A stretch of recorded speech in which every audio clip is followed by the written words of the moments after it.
From Bwana.tv, and today I'm going to talk about a new website which is taking the web by storm most recently, and it's called Plurk. And I'm trying to get it to where you can see the logo here.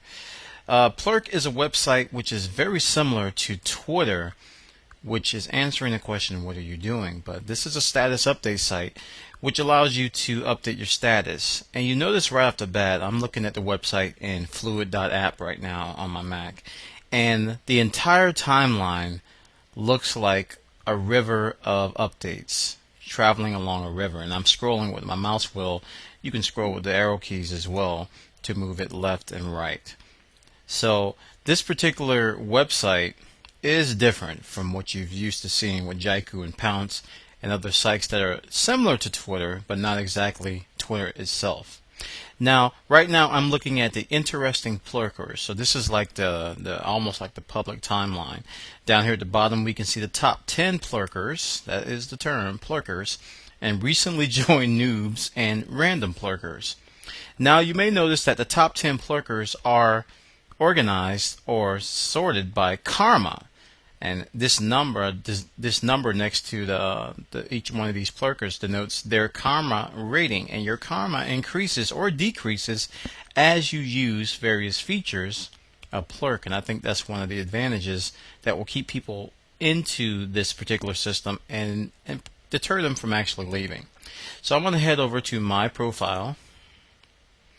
And as you can see, this looks almost exactly the same, but if I go down to the bottom here, it has my particular profile, my about information, and it has details about my karma and how to get more karma, the number of plurks, responses, friends invited, when I join, profile views, and then I have a list of my friends and fans here.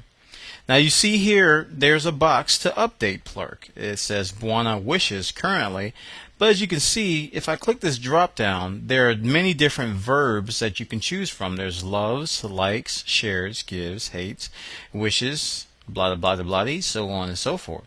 So these are various different verbs that you can use. So I can say Bwana is recording a demonstration of Plurk. And I can't spell, but thank goodness Firefox knows how to spell. I'm sorry, this is WebKit, so this is Safari. And I can do an emoticon over here at the right as well. I have various ones to choose from. Everybody hates the banana, so if you get on Plurk, don't abuse a banana. People get sick of it. So I'm just going to put a little, this is the Woot emoticon. I'm going to Plurk that. So now, this is my update. And as you can see, it's on the timeline here at 2:59 p.m. and tells me that I'm recording a demonstration of Plurk. Now there's some other ones up here that if you hover over and you see that it expands the entire entry. If I don't hover over it, it truncates it.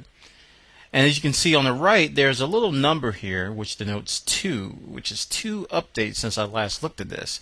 And this is one of the cool features of Plurk. You can click on this entry and it actually shows you the responses right here in line, and you can reply right from the timeline.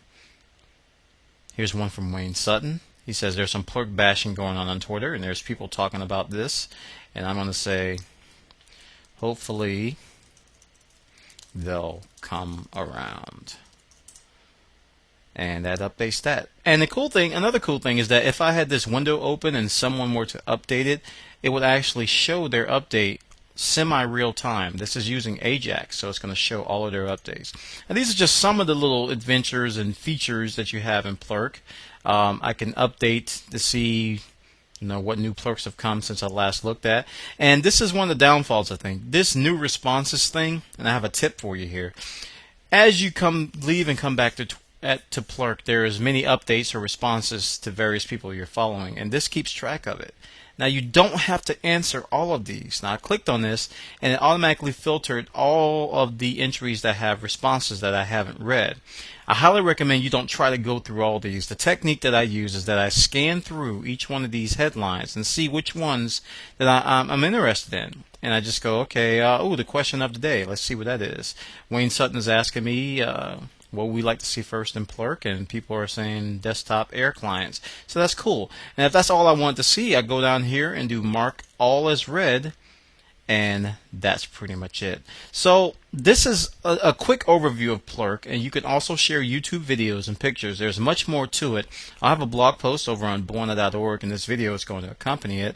But right now I'm going to show you the mobile interface for Plurk on the iPhone.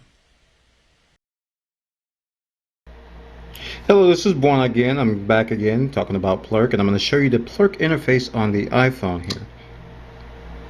So first thing I'm going to do is I'm going to go to my home screen. I have a shortcut for Plurk here. I'm going to tap Plurk, and it takes me to www.plurk.com/m, and as you can see, it's a very nice interface. It gives you an entry here to actually post a new Plurk, and I can see my timeline here at the bottom, and there's the entries there, and I can see the one I just did on the other demonstration, and I can actually tap on the number of responses and see who has responded. So let's find an entry here. Here's Zara trying out adaptive blue, so I'm going to tap on his responses here, and we can see that it lists all of the responses to this particular entry. So this is a nice interface. Again, this is a quick way of getting the Plurk on the mobile device, and it's very easy on the eyes. It's very different from the timeline view that we saw in the other demonstration, and I like it a lot. And I tell people who don't appreciate or who don't like the timeline to come to this site on their web browser, and I think they'll get a more traditional view of what it looks like. Now currently, one of the limitations for this is that you can't see more than one page. So once you get to the bottom, that's it, and that's a limitation. I think they're working on scaling issues, and I think once that's done, they'll be able to increase that. Alright, that's all I have for the mobile version of Plurk, and I highly encourage you to use this on your iPhone, or if you have any other type of phone. I'm quite sure this site will work for you. Alright guys, enjoy. I hope this demonstration of Plurk helped you, and check out the post on Bwana.org for more details.